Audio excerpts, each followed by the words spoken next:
Welcome to Islamic Life Coach School podcast. Apply tools that you learn in this podcast and your life will be unrecognizably successful. Now your host, Dr. Kamal Akhtar. Hello, everyone. Peace and blessings be upon all of you. Who yet hasn't heard about Wisdom Wednesdays? I mean, they are so cool. You have to join. Everyone's always asking me what are the resources that I offer. And after this podcast, Wisdom Wednesdays free group coaching is probably the biggest resource I offer for free. It's every Wednesday, alternating 9 a.m. one week and 9 p.m. next week, just to accommodate different time zones and different work schedules. I will leave a link in the show notes of the resources and the schedule. Follow the tab that says Wisdom Wednesdays. That will give you the schedule and get on our email list to get the Zoom link. If you're going to join Wisdom Wednesdays, the free group coaching that I offer through Islamic Life Coach School, I request that you leave skepticism at the door. If you're going to dedicate your time, I want you to be open to the conversation and what is being brought to the table. Nobody ever created lasting change through skepticism. Nobody ever earned $1 million while dabbling, while just experimenting. Nobody ever created deep, meaningful relationships through skepticism. Nobody ever created unshakable faith through cynicism. So if you do join, which I highly recommend that you do, because we're all having so much fun in there, I request that you come with an open mind. I am not saying don't ask questions. I'm not saying don't even challenge me. I'm saying be open to the answers that you receive. If you don't choose to attend, of course you can stay in doubt. But again, a state of doubt never creates change. Pick a lane. Either decide for it or against it. So in today's podcast, we will be talking about a concept that I learned of foreboding joy, and this was from Brené Brown, and it was many years ago, and I remember the exact time I was reading about it in a book. And she said something like, you feel joy, but in the very next second you feel dread because of the fear of losing that joy. You're imagining what can go wrong in that moment, and all the joy evaporates. When I heard this concept many years ago, something shifted in my body. I was so moved with this idea, and since then I've totally immersed myself and I'm trying to train my brain not to ruin my moments of joy. So recently we took a trip to a theme park and I felt very playful, lighthearted, and immensely grateful, alhamdulillah. But I couldn't help but shake a feeling of impending doom, like something's about to go wrong. And the balance between the two, joy and the feeling of impending doom, is what I want to talk about today. Because let's not forget that even when we're feeling all the good vibes, sometimes that pesky little fear of losing it can creep in and it ruins our fun. I call it joy apprehension. But after this podcast, we don't have to worry about that fear putting us down, inshallah. I'm creating this episode because many of us are just cautiously enjoying joy, rather than enjoying it fully. Okay, so I talk a lot about how Muslim culture is different than the religion of Islam. Islam is taught by the Quran and the Prophet, peace be upon him, and the culture is what humans interpret it to be. Those two are not always the same, but through the appropriate approaches, scholarship, and refinement of our own hearts, we can get pretty close. Or at least that happens to be the work for us. There is a strong emphasis in our religion on humility, gratitude, and submission to God, and rightfully so. Islam is a word for submission. But this submission is misused in a way that indoctrinates women into thinking that experiencing joy or happiness is inappropriate or indulgent. What's propagated is a belief that humility and a focus on the needs of others should take precedence over your own happiness, leading women to feel guilty or ashamed when experiencing joy. This can be a misinterpretation of the meaning of submission in Islam, which calls for the submission to the will of God, not for the suppression of your own emotions, especially joy. Ironically, emphasis is only on suppressing happy emotions, not sad emotions. Suppressing your experience leads to a sense of disconnect between what is being practiced and what is the true spirit of the faith. If you're feeling guilt or shame when experiencing joy, it's because as Muslim women, we are taught to prioritize the needs and well-beings of others only. Unless the joy is related to the success of children, family, husband, or community, we are subliminally told that it is not for us. This is a completely cultural phenomenon. Nothing in Islam says you can't create joy for yourself as something that only you enjoy. I believe it is crucial to find satisfaction and equilibrium in your daily life outside of your relationships with other human beings. Contentment and joy are two vital emotions and greatly influence your well-being. They don't have to only be occurring in relation to your family members. I encourage you to find joy independent of your relationships. And that is not to say you have to give up joys of kinship and other relationships. I just want you to explore and create this emotion just for your own sake and learn to prioritize that for the time being. Practices of salah, dhikr, and other forms of worship are also forms of mindfulness and mental well-being that are helpful in cultivating joy. So you really don't have to go far in this quest of creating joy for yourself. But you must learn to care for yourself with the same tenderness and concern you would otherwise show a loved one. Just as you would not hesitate to fill a prescription for a sick relative, don't neglect your own well-being. Often, this self-neglect stems from feelings of self-loathing and a belief that I am not deserving. If prioritizing others over you is commonplace, then not only are you suffering, they are suffering by extension as well. This level of self-work requires a very granular understanding of your emotions. As we journey through our emotions, it's important to approach them with curiosity and openness and not shy away from the messy and difficult aspects. Being vulnerable and embracing the complexities of being alive is a vital part of inner exploration. This is a part of Tazkiyat an-Nafs. Understanding and navigating our emotions can be complex and filled with nuance. It might take practice for you to fully understand when you're actually truly enjoying yourself and when you're blocking it. Blocking it from a very undertone of fear of losing it. All of these hints are going to be very subtle. In order to fully understand and appreciate your emotions, you must become comfortable with the paradox and the nuances within them. Our emotions are closely linked, and they may seem opposite, but are always interconnected. So when you feel joy for yourself, the very next feeling might be how terrible it will feel when you lose that joy.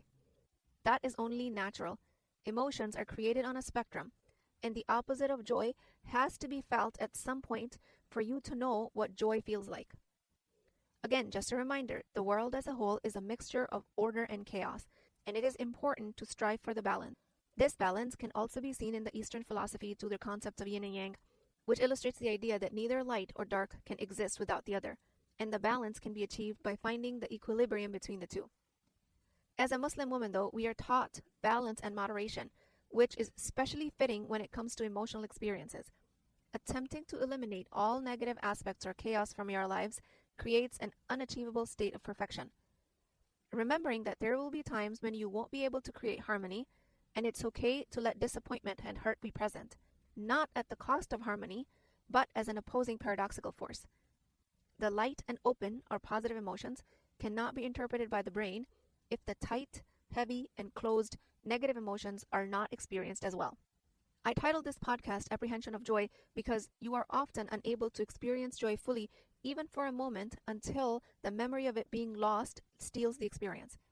Two very contrasting feelings occurring simultaneously but paradoxically. The true beauty of human experience. But we are not helpless bystanders in this. We are creating both of them. It is one thing that we're willingly allowing the paradoxical, apparent opposing emotions to coexist, because without the presence of one, we can't experience the other. Without sadness, we can't experience joy. But it is entirely different to dissolve joy because of fear of its loss and refusing to let it in because it feels foreign, strange, or unfamiliar. I have come to understand that the coexistence of seemingly opposing emotions is a natural part of human experience. It is the ebb and flow of life, and something that we must learn to accept and navigate. However, it is another thing entirely to allow the fear of loss to cloud our ability to fully embrace and experience joy. As a recovering people pleaser and a perfectionist, I understand the concept of apprehension of joy all too well. Since life handed me a curriculum, I decided why not learn from it, and that's exactly what I did. What you will offer to the world tomorrow will be built on what you think is a challenge for you today. So if fully embracing joy is a challenge for you, if you're constantly in apprehension of joy, overcoming this obstacle is your curriculum. In other words, foreboding joy is a feeling of being on a cusp of experiencing true happiness, only to have it contaminated by the negative thoughts of potential negative outcomes. When I teach this concept to Muslim women, they tell me, I don't want to indulge in joy because it will feel really bad when it goes away. So then your answer is not to enjoy life at all and to fail to experience joy ahead of time? So you're telling me the answer is turn your back on joy now so you don't have to feel the withdrawal of it going away. This is just another example of you failing ahead of time. Again, just because paradoxical emotion of joy remain does not mean you cannot embrace joy. And a lot of this is a result of intellectual colonialism. Long after military and geographical colonialism has been over, our minds still think the non-Muslim or the white person is better suited at experiencing joy and true happiness. And also, when I teach this concept and I'm helping women become comfortable with experiencing their joy, I also say that it is a reminder that as Muslims, we must always remain humble and grounded in our faith, recognizing that any joy or success we may experience is ultimately a gift from Allah. But when I teach this, the way it usually gets interpreted is that humble and grounded in faith means not to show excitement, happiness, or elation. That is not what it means to be humble and grounded. And while it is impossible to fully let go of fears and doubts, we only remind ourselves that this is Allah's plan as well when we are feeling fear, doubt, stress, or anxiety. But at the same time, I ask you to contemplate this question. How do you know that Allah's plan is not for you to feel happiness and joy? Why are you taking responsibility of knowing what Allah's plan is for you? Why aren't we more often reminding ourselves that while I'm experiencing joy, this also is Allah's plan for me? Why are we always turning to that narrative when we're experiencing difficult emotions? We are told we must trust in His plan, Allah subhanahu wa ta'ala, and we have faith and that ultimately everything happens because Allah willed it. And yes, it does, but let me also create a stern reminder here. You have no clue what Allah subhanahu wa ta'ala wills for you. You are creating apprehension of joy out of your own freedom of choice, limiting your joy ahead of time, thinking the culturally acceptable mannerism for a Muslim woman is not to show joy. You are accepting a human-made culture as Allah's will. We put limitations on Allah's will with our interpretations of our circumstances. We have no idea what Allah subhanahu wa ta'ala's plan is for us. What if for you Allah's plan is that you're created to enjoy your life, live in blessings, live a happy and fulfilling life, in submission and happy? In the West, we're often taught to strive for happiness and to avoid sadness at all costs. But as Muslims, we understand that both emotions are necessary for growth and understanding. It is important to acknowledge and feel sadness when it arises, but it is equally important to not let it consume you and prevent you from experiencing the beauty of joy. Both are from Allah. Allowing yourself to fully embrace joy even in the presence of fear is a sign of true faith and trust in Allah's plan. It is a recognition that ultimately everything is temporary and fleeting. Using this paradigm, do not brush off joy too quickly and do not undermine its existence, but embrace it, because given everything is temporary, why eliminate joy before its due time? I have come to understand that embracing joy and happiness, in spite of the ever-present fear of loss, is again a skill and a vital part of living a fulfilling life. When we understand that everything in this world is temporary, it becomes all the more important to cherish and savor the moments of joy that we're given. So when I'm enjoying my time in the theme park and I'm having a feeling of dread that this can all be over in any minute, or while my brain worries that the world is in chaos, people are fighting for their basic rights, and here I am eating a $10 bag of popcorn, riding roller coasters, just through those thoughts, joy dies in that moment. But I redirect my mind towards the blessing, find deep gratitude and expansive energy in my body that lets me be fully present in the moment, available to receive what Allah subhanahu wa ta'ala allowed me to create through my free will. Happiness, joy, gratitude, all from true abundance. And that is the energy I direct to create change in the world. It is easy to get caught up in the feelings of despair and negativity, but it is also important to remember that these emotions are temporary. They will pass, just as joy will pass. But that doesn't mean you are to brush off joy and undermine its existence. Embrace it fully, with whatever human capacity you have to create it and to cultivate it. Give joy its due diligence and make the most of the precious time we have. In this way, we can find true contentment and fulfillment in our relationships, especially in our relationship with Allah in this temporary world. Again, I hope it goes without saying that I do not say joy as it applies to hedonistic pleasure. And this type of true, wholesome joy and happiness can come from spending time with friends, picking up a book and a cup of tea. Joy can be from a yacht. Hedonistic pleasure means you're assigning your joy to the object of pleasure, rather than the one and true original source, that is Allah subhanahu wa ta'ala. And that true joy and contentment can only be found in our relationship with Allah subhanahu wa ta'ala alone. Every other object of joy between you and Him subhanahu wa ta'ala, even if it is your children who are pure and innocent, any other object can come between your relationship and Allah subhanahu wa ta'ala if you assign it to be the primary source of your joy. Be open to let joy in and embrace it fully, even if it feels foreign or unfamiliar. But do not make it mean that the ultimate source of the joy is this object of the world. The source of joy is always Allah subhanahu wa ta'ala. And with that line of thinking, truly cherish it without prematurely killing your experience in the name of humility. As a Western Muslim woman who practices a fierce mental fitness regime, I understand that the source of joy is not the object, but rather that feeling is created by our thoughts. Our thoughts are intermediaries between the divine and our lived experience. It is through our thoughts that we are able to connect Allah subhanahu wa ta'ala and the experience of joy and contentment. Constantly reminding yourself that joy is not something that can be found in external objects or circumstances, but rather it is an internal feeling that is created by your thoughts. And the purest of those thoughts are through your connection with Allah subhanahu wa ta'ala. You can align your thoughts and emotions with the divine and experience true joy and contentment. We have to stop rehearsing trauma. We tend to believe that by embracing joy, we're inviting misfortune. We anticipate and prepare for potential tragedy during the pinnacle moments of our lives, all in the effort to avoid vulnerability.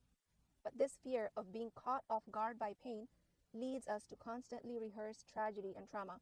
This is unnecessary. Practicing gratitude is one of the best ways to lock joy in, to be able to embrace and accept it fully.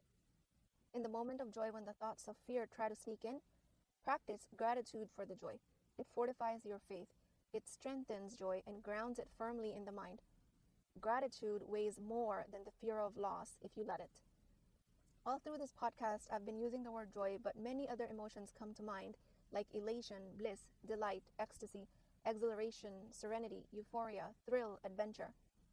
A simple understanding of a cultural and religious influence can shift the trajectory of how we experience all of these beautiful emotions. Take note of the impact of social expectations and stereotypes on your ability as a Muslim woman to fully embrace and experience joy. I gave you techniques for practicing self-compassion and mindfulness to overcome your apprehension of joy. Simple redirection of mind from a thought that is creating the foreboding of joy towards a thought that helps you immerse yourself in the experience, all the while getting closer to Allah subhanahu wa ta'ala. Alhamdulillah for this design. Personal reflection has great value on the role of faith in overcoming joy apprehension, and embracing it with a sense of peace and gratitude is your ultimate goal. With that, I pray to Allah subhanahu wa ta'ala, O Allah, we seek your guidance and protection in all aspects of our lives. We come to you with our fears and worries, including the fear of losing the joy that we are experiencing. Help us release these negative thoughts and help us trust in your plan for us. O Allah, I ask that you protect us from our minds that create limitations of your plans. Give us the strength to fully embrace and enjoy the blessings you have given us without any fear or hesitation of accepting your gifts. Ameen Ya Rabbal Alameen. Please keep me in your du'as. I will talk to you guys next time. If you're interested in getting coached by me, I'm offering a very affordable opportunity to do that with Wisdom Wednesdays. This is not a course, not a lecture. This is an opportunity for live coaching, real change with Islamic adab and etiquette. You do not need more information. You actually need a space to create change. At $19.99 a month, which is the price of takeout dinner, you as a Muslim woman will create confidence, intimacy, and connection without shame or fear of judgment, because your privacy is my highest priority. So join at www.islamiclifecoachschool.com, resources, Wisdom Wednesdays. I'll see you inside, inshallah.